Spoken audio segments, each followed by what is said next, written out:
prevent an arm of government from performing their duties?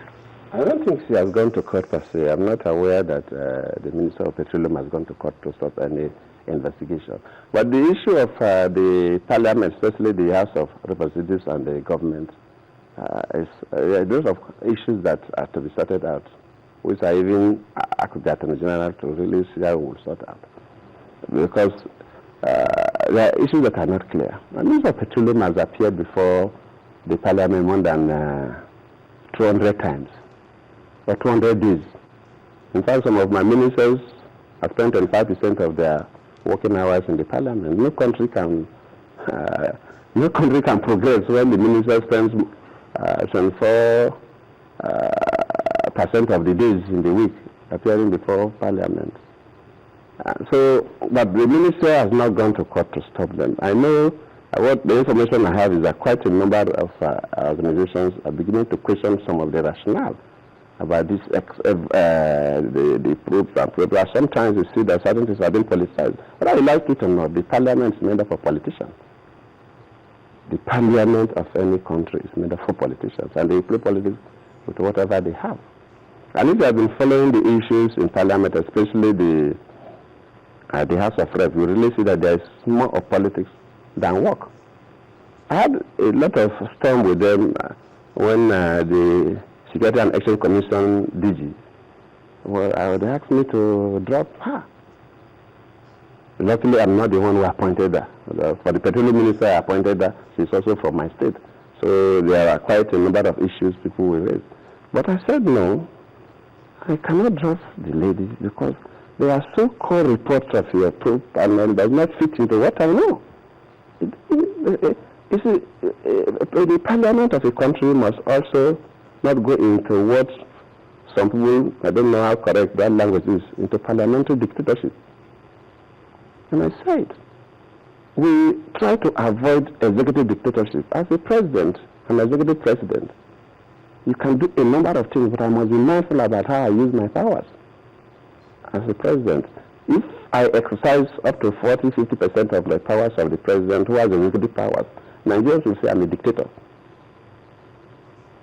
Some African presidents try to use about 60% of their powers, and the whole world complain they are dictators. The same thing with the Parliament. The Parliament has a lot of powers based on law.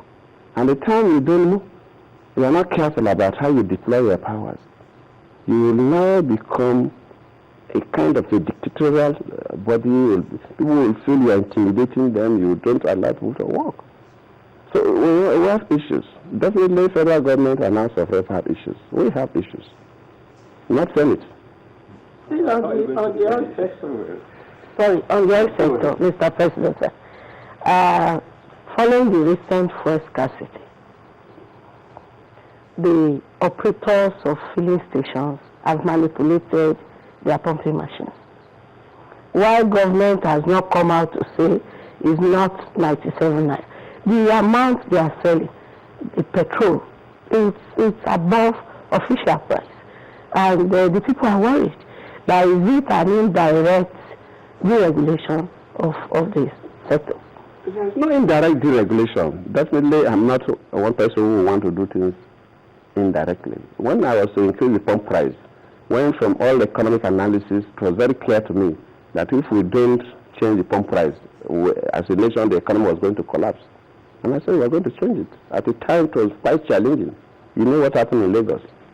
People sponsored protests. People were giving them pure water and very packaged food to eat, and dancers, entertainers, comedians were being hired. But people come to me and say, President, look, you should withdraw from this, otherwise it will bring the government down. I said, I prefer to leave than the economy of this country to collapse on my laps. Because if I will endure and the economy collapse on my laps, the Nigerians will boo me out of this. And it will be a stigma on me and my children. So I will leave, and tomorrow whoever will take over from me will do it. And people will say, yes, you did the right thing, even though the country misunderstood them. So I cannot increase the pump price through the back door. If I want to do it, I'll do it and face the consequence. That is what I do. Well, but the issue of pump price being manipulated, as you are telling me this, I remember even when I was in Port Harcourt, there was this as an ordinary person, you go with your car to, sometimes the fuel you get and the price you pay, those issues normally come up because we have people who are supposed not to do business, doing business, because business is not about stealing. If somebody is manipulating his pump price to exploit Nigeria, it's a criminal. And since you have said so, I have set up a machinery to investigate, and where we get this, we'll deal with them as criminals. We close down the filling stations and prosecute them because it's criminal. It's a criminal offense for you on your own to change manipulate your machine to exploit Nigeria. It's stealing. It's stealing. You see, just I remember when we were meeting because of all this corruption, everybody talks about corruption. The few cases, whenever they go to court, prosecution and the kind of,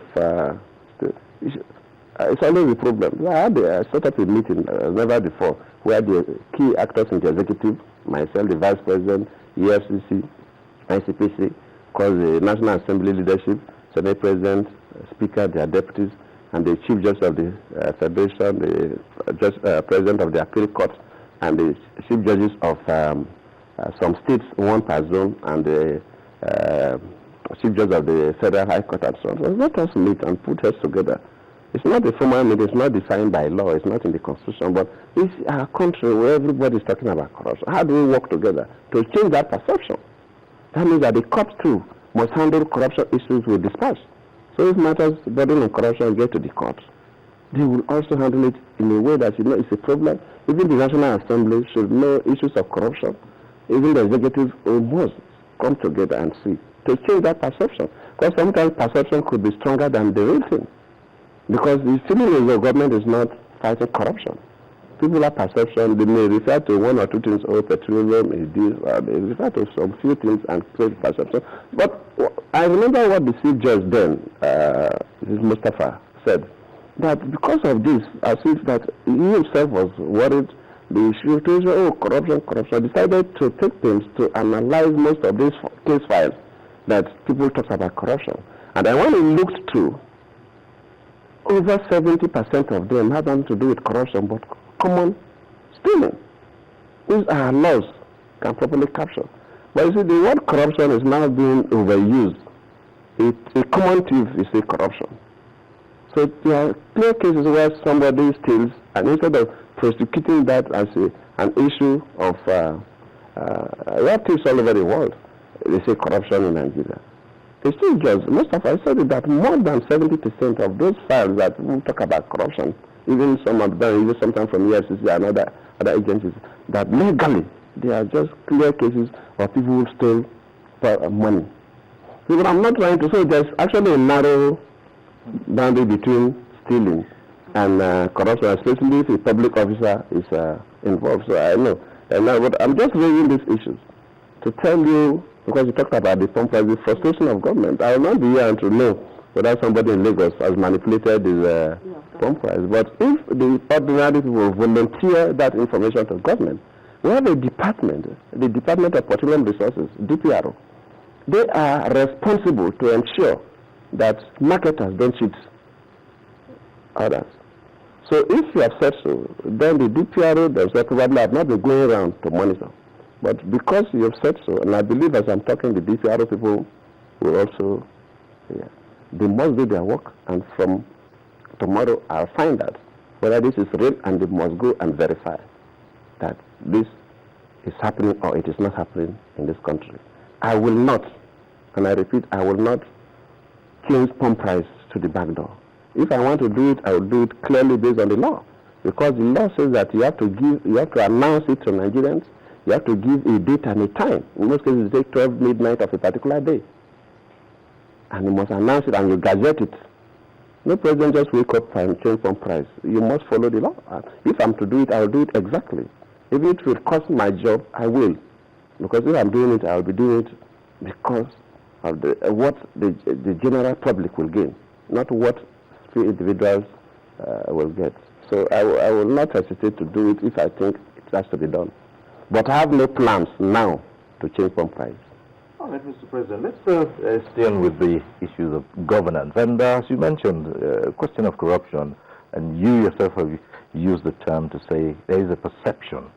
And that's why many Nigerians say what they describe as the body language of the government not being decisive enough. They say, for instance, couldn't the president